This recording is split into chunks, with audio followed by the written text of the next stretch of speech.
Over 500,000 Israelis live in Jewish-only settlements across occupied East Jerusalem and the West Bank. Under international law, all the settlements are illegal.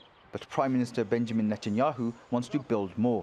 On Saturday, his government approved the construction of around 770 homes, just days after Israel gave the go-ahead to build another 70 houses in the occupied West Bank. Netanyahu also pledged to annex the occupied territory if he is re-elected on Tuesday. I will not uproot anyone, and I will not transfer sovereignty to the Palestinians. I care about everyone, and I'm telling you that I also care for the security of Israel, because if we learned anything, it is that when we abandon territories, Islamic extremism emerges immediately and slaughters us.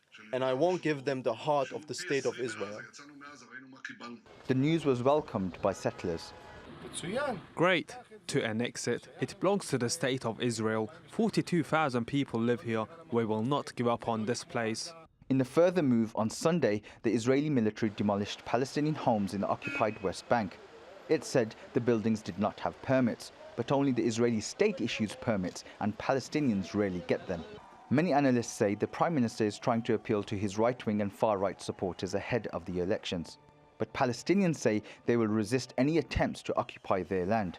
Now, if Netanyahu wants to declare, sovereignty over Israeli sovereignty over the West Bank, then he has to face a real problem: the presence of 4.5 million Palestinians. What to do with them?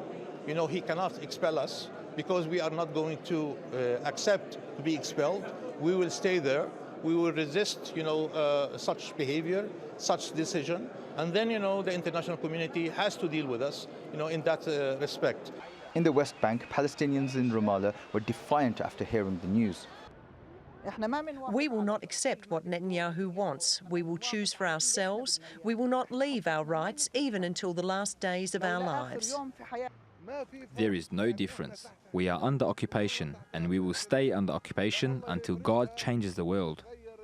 He will do whatever he wants, but we will stay here.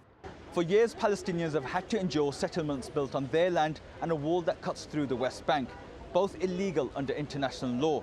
And now this threat of annexation by Netanyahu, if he's re-elected, has destroyed any hope they may have had of a fragmented state under the two-state solution. Baig, TRT World, Ramallah.